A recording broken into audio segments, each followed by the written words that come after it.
दोस्तों अभी हाल फिलहाल में फिर से सरकार द्वारा ये निर्देश जारी किया गया है कि जितने जो डॉक्टर हैं, जितने जो सरकारी डॉक्टर हैं, वो जब भी दवा लिखेंगे उसमें जेनेरिक दवा ही लिखेंगे और जेनेरिक दवा नहीं लिखने पर उन पर कार्रवाई होगी।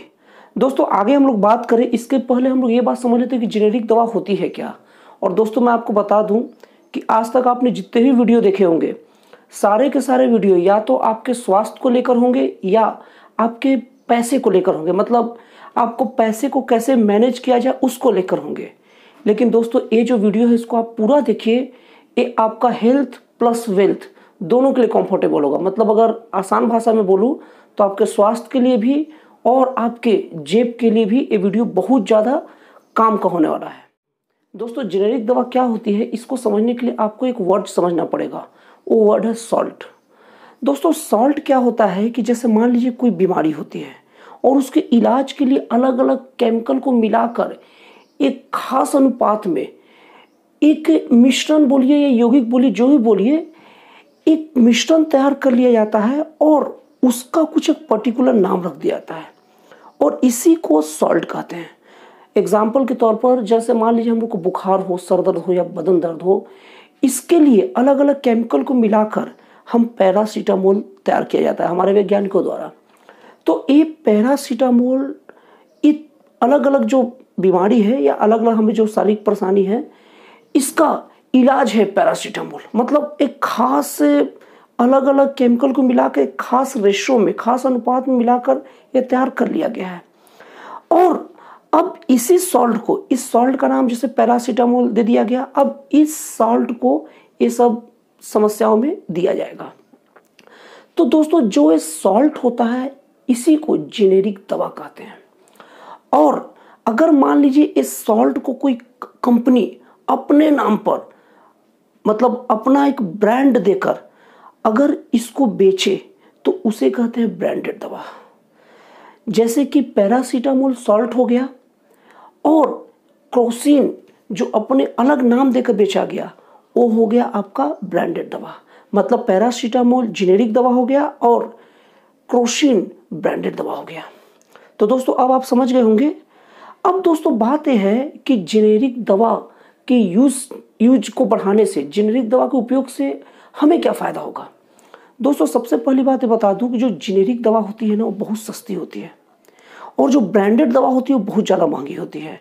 कभी कभार तो देखा गया है कि ब्रांडेड जो दवा जो जनरली क्या डॉक्टर वही लिखते हैं, वो दवा के 90% कम रेट में हमें जेनेरिक दवा मिल जाती है। मतलब जो रेट में हमें जेनेरिक दवा, जो ओरिजिनल जो दवा की जरूरत है मिलती है, एक ब्रांडेड कंपनी अपना ब्रांड उस पर चिपका कर अपने नाम पर कि हम उसको कुछ इम्प्रूव कर रहे हैं या मतलब अपना ब्रांड देकर उसको लगभग 10 गुने रेट पर बेचते हैं। तो दोस्तों अब सवाल ये होता है कि डॉक्टर हमें जेनेरिक दवा क्यों नहीं लिखते। कारण ये होता है कि जो कंपनियां या जो ब्रांड वो दवा को अपने नाम पर, पर्टिकुलर नाम पर बेचती है, जेनेरिक दवा को, मतलब अब ब्रांडेड दवा बनाकर वो डॉक्टरों को अच्छा खासा कमीशन देती है कि ये दवा बिकवाइए, अब इतना इस पर कमीशन तय है। और जेनेरिक दवा क्या होती है, लागत भी कम होती है और उसे डायरेक्ट पेशेंट तक पहुंचा रहता है। उसका उद्देश्य केवल किसी बीमार व्यक्ति का इलाज करना होता है, उसमें किसी का ब्रांड नहीं होता। तो इसलिए उस पर कम रेट का कमीशन भी नहीं हो पाता क्योंकि जो लागत हो उसी पर बेचते हैं।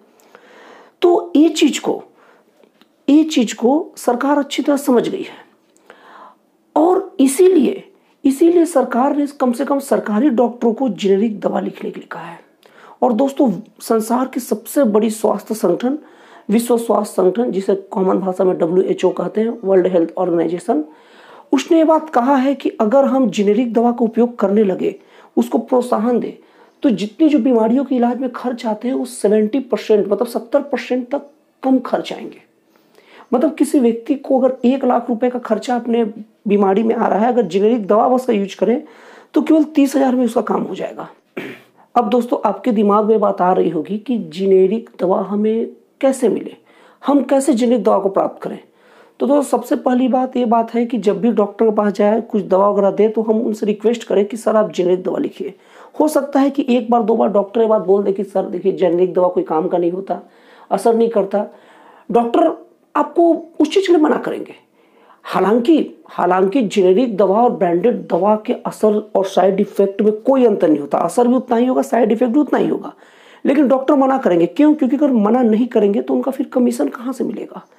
लेकिन एक बार दो बार सब पेशेंट जब अलग अलग तरीके से टोका टाकी करे डॉक्टरों को, तो डॉक्टरों को भी इस बात के लिए मजबूर होना पड़ेगा कि जेनेरिक दवा लिखे। क्यों? क्योंकि अगर एक बार डॉक्टर नहीं लिखे, एक दो बार नहीं लिखे, उसी में से कुछ डॉक्टरों का ग्रुप रहेंगे जो अपना नाम कमाने के लिए, जो अपने और पेशेंट को खींचने के लिए सीधे बोल देंगे कि हम जेनेरिक दवा ही लिखते हैं।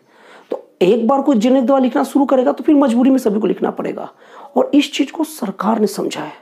और दोस्तों, सरकार एक चीज को बहुत अच्छे समझती है कि हम हर प्राइवेट डॉक्टरों को हर प्राइवेट डिस्पेंसरी में जाकर हमें चेक नहीं कर सकते कि डॉक्टर जेनेरिक दवा लिख रहा है कि ब्रांडेड दवा लिख रहा है, लेकिन इससे पेशेंट को बहुत ज़्यादा शारीरिक के साथ साथ आर्थिक बोझ भी झेलना पड़ता है। उनके पैसे का कारण बहुत ज़्यादा बर्बाद होते हैं। तो सरकार ये बात समझती है कि हर एक के पीछे तो नहीं पड़ सकते, लेकिन जो उनके डॉक्टर हैं, जो सरकारी डॉक्टर हैं, उन सबको इस बात के लिए मजबूर करके ये आदेश देकर कि आप जब भी लिखे जेनेरिक दवा ही लिखे, इससे एक बहुत बड़ी जागरूकता तो लोगों के दिमाग में आएगी। क्योंकि हमारे देश में बहुत बड़ा वर्ग सरकारी डॉक्टरों से इलाज कराते हैं, और जब सरकारी डॉक्टर जेनेरिक दवा ही लिखेगा और वो हर चीज़ की दवा जो लिखेगा, अगर वो जेनेरिक लिखेगा और वो जेनेरिक दवा बाकी से बहुत सस्ती होगी, तो जब भी कोई प्राइवेट जगह जाएगा वही दवा वही इलाज के लिए जब वो दवा लिखेगा और वो महंगा पड़ेगा। और चूंकि जब जेनेरिक दवा का हल्ला होगा तो जो जेनेरिक दवा का लाभ भी बताएंगे, जैसे मैं आपको समझा रहा हूँ, ऐसे सब समझाएंगे। हो सकता है कि आप इस लाभ को समझे भी, तो उसके बाद पेशेंट ना चाहते हुए भी डॉक्टर को बोलेंगे जेनेरिक दवा लिखो, और डॉक्टर का आनाकानी करेगा तो बहुत सारे लोग तो जाना बंद कर देंगे, क्योंकि प्राइवेट में तो अपने हाथ में होता है और सरकारी में तो जेनेरिक दवा लिखना ही है।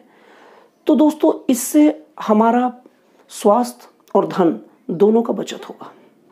तो दोस्तों, मैं यही बात कहूँगा कि सरकार ने नियम तो निकाल दिया है, ये फैसला तो कर दिया है, लेकिन सरकार से अनुरोध है कि ये फैसले को कड़ाई से अमल करें।